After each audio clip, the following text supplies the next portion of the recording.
Alex Pereira delivered a decisive beating to Jake Paul, and intriguingly, it all unfolded in an airport, where thousands of onlookers were able to witness the confrontation. Pereira's motivation for this intense response was Jake Paul's public call-out, prompting the UFC fighter to strike first in retaliation. This unexpected turn of events has garnered significant attention, leading to discussions about a potential official fight between the two.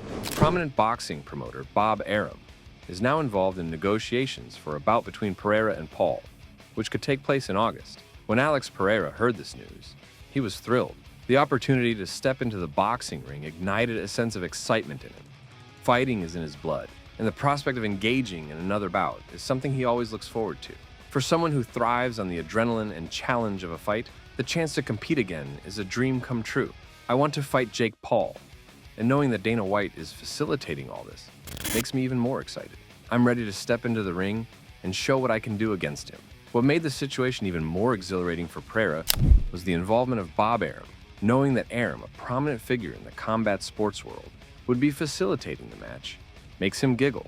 The support from such a respected figure in the industry boosted Pereira's confidence and eagerness to return to the ring. And if you ask me, that is pretty scary. Pereira has undergone extensive training, so he is far from a beginner when it comes to techniques and strategies. He has the ability to dismantle top UFC fighters, showcasing just how formidable he can be in the ring. On the other hand, we have Jake Paul, a YouTuber turned boxer who primarily seeks fame. Paul lacks the necessary skills and talent to go toe-to-toe with someone as experienced and powerful as Pereira. The stark contrast in their abilities makes the potential matchup not only unbalanced, but also a daunting prospect for Paul. But Jake Paul's audacity got the better of him. Perhaps he was just joking when he initially called out Pereira, but that joke has now turned into reality, with a fight scheduled for August. This match might be a new opportunity for Paul, especially after his failed attempt to secure a fight with Mike Tyson. Tyson, the legendary boxer, had to withdraw due to a reported medical scare during a vacation, leaving Paul to seek another high-profile opponent. Now, facing Pereira, Paul finds himself in a situation that could either elevate his boxing career or expose the significant gap in skill and experience between him and seasoned fighters. Of course, we need to understand why Jake Paul had the guts to call out one of the baddest people on the planet. Well, it turns out that after Paul knocked out UFC veteran Mike Perry at Amalie Arena in Tampa, Florida on Saturday, the YouTuber turned boxer shifted his focus to his next potential challenges. Fresh off this victory, Paul didn't hesitate to set his sights on bigger targets. With a fight against 58-year-old boxing legend Mike Tyson already scheduled for November 15th, Paul boldly called out Alex Pereira. "Alex Pereira, you say you want to box," Paul said during his in-cage interview with Ariel Helwani. "I'm the king of this. I'm the king of this. Come over. We can make it happen. I want you, Alex Pereira. I just beat a BKFC champion. I've beat multiple UFC champions." He said he wants to box. So Alex Pereira, after Mike Tyson, let's make it happen. While Paul was still in the ring giving his post-fight remarks, Alex Pereira quickly connected with him on a video call. Hey, let's run it. Let's go, vamos fazer. Let's go, agora. Hey, will Dana let you out? O Dana te deixa? Dana let you out? Yes. We'll talk to him, we'll talk to him. Tell Dana. Jen. Hey. The harder they fall. Your life works. Falou, quanto mais alta eles são, mais for maior. The UFC champ shared his perspective of the call on Instagram, posting a screenshot with the caption, "Let's go, Chama." This post quickly gained traction, with fans eagerly commenting and sharing their excitement about the potential clash. Pereira's confident and enthusiastic message further fueled the anticipation. The Instagram post not only captured the attention of the fight community, but also amplified the buzz around this unexpected matchup. Alex Pereira, you said you want to box. I'm the king of this. I'm the king of this. Come over. We can make it happen. I want you, Alex Pereira. You want the UFC light heavyweight champion, Alex Pereira? Indeed. I just beat a BKFC champion. I beat multiple UFC champions, and he said he wants to box. So Alex Pereira, after Mike Tyson, let's make it happen. Now, Jake Paul has previously boxed former UFC champions Anderson Silva and Tyron Woodley twice, but both of these opponents were notably past their prime by the time they stepped into the ring with him.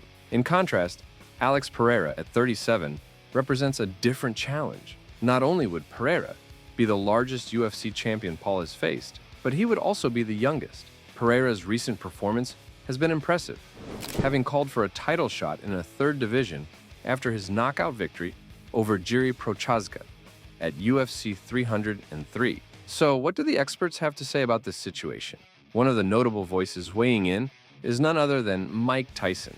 In an unexpected twist, Tyson has expressed support for Jake Paul, sharing his insights on the matchup. According to Tyson, while Pereira undoubtedly has the ability to inflict significant damage with his striking prowess, the effectiveness of his attacks would be greatly diminished if his powerful kicks are not allowed. I love Pereira, but Jake Paul's boxing skills are on a whole different level than what Pereira can comprehend. I see Jake winning in the third round. Without his kicks, Alex won't know what to do in the ring.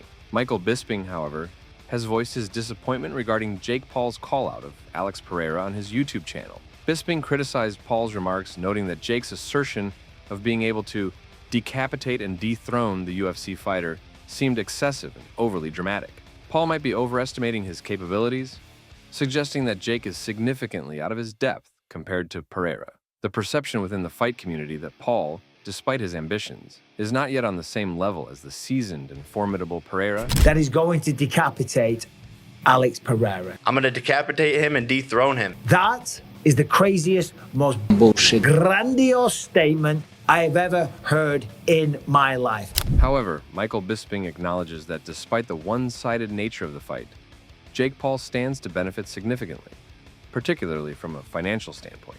Bisping points out that while Paul may secure a substantial financial gain from the bout, the physical consequences could be considerable. He suggests that the physical toll and potential defeat could have a detrimental impact on Paul's career, tarnishing his record and reputation. Jake Paul would, he would benefit from that situation. He would benefit financially, but physically, it'd be a big loss.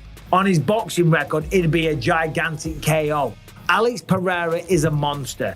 In summary, if he were to say his comments in straightforward terms, he's essentially saying that Jake Paul stands no chance of winning. According to him, Alex Pereira will decisively defeat Paul, effectively wiping the floor with him. This clear and direct assessment tells us about his belief that Pereira's skills and experience far surpass those of Paul, making a victory for Jake Paul highly unlikely in his view. All those people that I just mentioned, that I just spoke about, would absolutely wipe the floor with Jake Paul. The airport scene is merely the beginning of what promises to be a dramatic clash between two fighters who are essentially in different leagues. As we anticipate the showdown, it's intriguing to consider how this match will unfold. Will Alex Pereira, who has consistently demonstrated his formidable strength and skill throughout his career, emerge victorious? Or could Jake Paul, despite being less experienced in the world of professional fighting, manage to pull off a miraculous upset against his seasoned UFC opponent? Let me know in the comments below.